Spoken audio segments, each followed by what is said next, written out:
interview where Rand Paul is going to be talking about what he calls a calamity. That's his word for it, the financial calamity that is ahead for us if we don't make some very important and urgent changes in our financial dealings here in this country. Jon Rappoport from NoMoreFakeNews.com is joining us right now, and we've been talking about a number of issues. I want to open the discussion with this, John. Isn't it interesting how the more we learn about the way the government really works, about the way the media really works, about alternative news like InfoWars, isn't it interesting how we can take that knowledge and then look back into the past and reanalyze, reinterpret events in the past with greater wisdom? For example, Oklahoma City. So Alex has been talking about this movie quite a bit, A Noble Lie, right here, which is a really very informative film. And I realized from this that back in, I believe Oklahoma City was in 1994, 1995, here it is. Back then, I remember believing the government's story when they said they found the axle of a truck, the truck that blew up, and they said they could read the vehicle number off the axle, and then they could locate the vehicle, and they found Timothy McVeigh based off of that. I remember buying that. You know, I was younger. I was like, okay, yeah, maybe the vehicle numbers are on the axles. Well, it turns out that's complete fiction. There are no VIN numbers on axles of vehicles, and now we know that. Now we can look back into the past and we can reinterpret that. What are your thoughts on this, John? And are there some other topics that we need to reanalyze now based on what we know today? Well, it's interesting you bring that up, Mike, because in 1995, I wrote a book called Oklahoma City Bombing, The Suppressed Truth. And what I did was I started interviewing people who were down there at the time. The full story was not clear. The new video, Noble Truth, A Noble Lie. Noble Truth or Noble Lie? A Noble Lie, yeah. Is a more complete story. But I remember calling a reporter on the main newspaper in Oklahoma City, and I said, you know, somebody must have seen this building come down. Come on. I've been reading all these news reports and so on, and I don't see one witness who actually was on the street and saw the building collapse and was interviewed by the FBI or the police or whatever. And she said, yeah. So, and I said, well, don't you think that's important? Because, for example, suppose the building came straight down. That indicates that it was not a truck bomb that caused that horizontal damage, but there were interior charges placed on the structure, and it came straight down. She said, well, there was one guy I interviewed, and she gave me his name. It's in the book. She said, you could talk to him. And I said, so give me his phone number. And we wrangled, and I got his phone number, and I called him up. He denied everything. He said, no, I never saw it come down. I saw it after it came down. I called back the reporter on the Oklahoma paper, and I said, he just called you a liar. And she said, absolutely not. She said, I've got my notes here. I talked to this guy. He said that the building came straight down. He saw it. He was on the street. And he's never been interviewed extensively by the FBI. And that was the tip-off to me, that the whole thing was a sham right from the beginning. And that's how the book started. And, you know, when the Twin Towers came down, I wrote on No More Fake News. The first thing I wrote that morning was, look at the explosion. Look at the explosion, please. I don't know what's happening yet, but if you look at the nature of the explosion, you're going to find out something here. I'm sure of it. And, you know, a few weeks later, people began writing and talking about, hey, sections of this building just came falling straight down. How do you do that?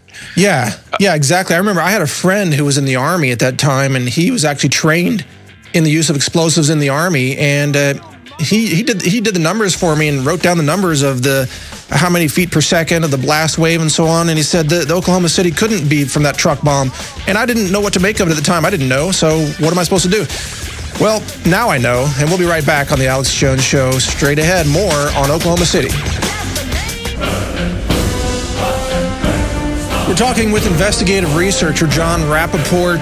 This is the Alex Jones Show. Thank you once again for joining us. Mike Adams filling in for Alex today on the Sunday Live edition.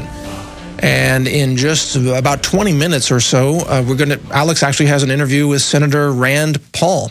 That's an interview you absolutely do not want to miss. It's hard hitting. Now, what we're talking about right now is how I think America has a heightened sense of skepticism today that did not exist in 1994, 1995 with Oklahoma City, even with the raid, the ATF raid on Waco, even 2001, the 9/11 Twin Towers and WTC 7. I think we have a lot more skepticism today. I think people ask more questions today. In a sense, I would actually say that InfoWars helps prevent false flag attacks because the corrupt elements of government that try to plan these attacks, and it's probably just some subculture of evildoers, to use George Bush's word, inside government who plan and plot these things, they got to be listening to this show and saying, how do we pull off an attack that Alex Jones and his network of tipsters won't detect? Because they can't get away with it anymore. And that's saving lives. That's actually defending life. So that's one more way in which InfoWars saves lives. Jon, your thoughts on the subject? You bet, Mike. Absolutely. When I started watching InfoWars on a daily basis, it suddenly came over me. This really is replacing major media. Sure, it is. I mean, it really is. It just doesn't seem that way. It is. It actually is. And when you look at all the stories that are posted every day and the constantly changing stories, I mean, aside from being a highly professional operation, this site is breaking stories in profusion, one after another, that the major media absolutely will not cover. Well, I'll tell you one thing, if they did cover it, they could actually survive financially. They could, but they won't because they're part of the machine dedicated to the lie, so they won't. Well, let's be upfront about it. InfoWars is the watchdog. Period. InfoWars is the watchdog. It is the whistleblower. They're the network of Alex Jones listeners and InfoWars viewers and readers. That is the network of people who are actually following the "if you see something, say something" slogan that Janet Napolitano says, except they're using it to watch government. Instead of spying on their neighbors and spying on their citizens, they're watching government and saying, what are you doing? And that's a healthy thing in a republic. That's a healthy thing in a democracy. That is the health of the state for the good of the people has to rely on citizens actually keeping an eye on their government. Would you agree with that, Jon? When I grew up, Mike, we're talking now the late 1940s and early 1950s, if you had plunked down the Alex Jones show in front of anybody then, they would have had a heart attack and died. Why? Because all of a sudden, the truth would have come in such tremendous velocity and acceleration. Because in those days, everything was a cover-up. I mean, you just accepted what the New York Times said as the scripture. That was your news. You watched a little TV news as TV came online. And that was your life. I mean, that's all you knew. And to even think, to even imagine that there were any cover-ups going on at the time, people wouldn't even know what you meant if you said the term cover-up. So I'm just saying to you, in my lifetime, how far things have come. Now to this point where you've got InfoWars, who is blowing the whistle on every major story in the world, day after day after day.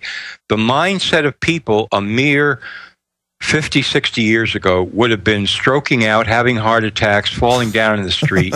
They wouldn't have been able to even comprehend it. That's how locked up everything was. Well, because they were living in that fabricated reality. I mean, that you see the same thing today with people who are addicted to cable news, who are addicted to White House announcements, who all of a sudden, for the first time, you peel away the veil of secrecy, you open their eyes, you awaken them, to use that metaphor, and they see a piece of real news from the real media, which is InfoWars, alternative media, websites like yours and mine, and Infowars.com as well. When they see that, they do freak out. They go into denial. You can see it with 9/11 when you talk about World Trade Center 7. You can see it right there. I remember Jim Mars, in an interview with Jim Mars that I did, he said, how can 2 airplanes knock down 3 buildings? Yeah, come on. It's basic math. Yeah, it's basic math. You're right, because I talk to people like you're alluding to here, and basically what they're saying is, if the government is lying to us, or CNN is lying to us, then where would we be? We wouldn't know what to do. So therefore, they couldn't be lying to us. I mean, this is what passes for logic now. We have to accept what they're saying, because otherwise we would think that they're actually conspirators, and that would be psychologically so devastating that we couldn't handle it. Well, those people are now falling into the minority. They're actually becoming the minority. That's right. And the majority are people who are saying, are you kidding? This is the way reality is, and you better get used to it. You know, that is so true. It's interesting. My own website, Natural News, over the years, it had attracted really more of a liberal, left-leaning audience because of the nutrition, the progressive nutrition and health angle. And then I started covering stories about the Department of Homeland Security buying bullets, and I started covering stories about, Second Amendment, why Second Amendment is so important to us. And I thought I would lose a bunch of readers, and I didn't. So many people on the left are moving into Bill of Rights. They're moving into questioning government. Even they say now, Obama betrayed us. That's the left saying that. They see it now. It's so blatant, you can't deny it any longer, John. No, you can't. Doesn't matter what part of the political spectrum you're on. And then those people are also waking up to the fact that the whole left-right struggle, is concocted, really, to keep everybody with bread and circuses and watching the horse races and the gladiatorial combat of these political parties that are really one body with two heads. And that awareness is growing to the point where people just shrug it off and say, that's ridiculous. That has nothing to do with the news. The news is a lot deeper than that, and all we have to do is go click Infowars.com, click naturalnews.com, and we'll get the actual news. That's the amazing part of this, is now the truth can spread at the speed of light. The speed of electrons going down your Ethernet cable.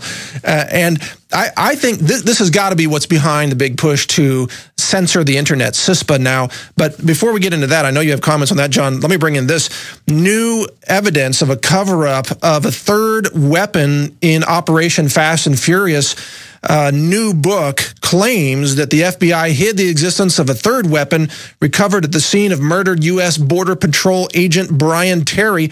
The book is called Fast and Furious, Barack Obama's Bloodiest Scandal and Its Shameless Cover-Up.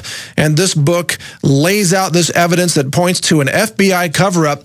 Now, again, back to what we were talking about, John, most people in America today cannot believe that Attorney General Eric Holder might be engaged in a criminal conspiracy cover-up to destroy the Second Amendment by running guns into Mexico. That idea is just so alien to some people, they just can't swallow it. But what if it were true? And there's more evidence pointing in that direction every single day. Absolutely pointing in that direction every day. How long can a holder keep saying, I didn't know, I found out later, much later, this was, not really in my area, I was busy, I don't know, reading a book, whatever. This is preposterous. Completely preposterous that the Department of Justice had no idea that this was going on. I mean, if you stop and think about it, what an incredible operation this is. Oh, yeah, it is incredible. We're going to give these people guns so that they can kill people, and this is going to help us stop them from killing people. Yeah, it's going to help the government clamp down on freedom. That's what it's going to do. John, we've only got about a minute left with you. Do you have any final thoughts in your segment with us here today? And by the way, a lot of great insight from you so far. Anything you want to add? Thanks, Mike. It's great being with you always. Stay awake. Become more awake. See through more lies. The more you see through, the higher you go on the ladder of control, and you finally see what the people behind the curtain are doing. Well said, Jon Rappoport from NoMoreFakeNews.com. Thank you for joining us today, John. I always enjoy the discussions with you. Stay with us here on the Alex Jones Show, folks, because straight ahead we've got something about Andrew Breitbart. Yeah, and Alex Jones with some comments on that straight ahead. Stay with us. We'll be right back after this break. Yeah, NPR has put out an article that Alex Jones references in a video. We're going to be previewing, playing it in full for you here. It's about a 5-minute video coming right up here shortly. The article is from Tina Brown from NPR, who in ways compares Andrew Breitbart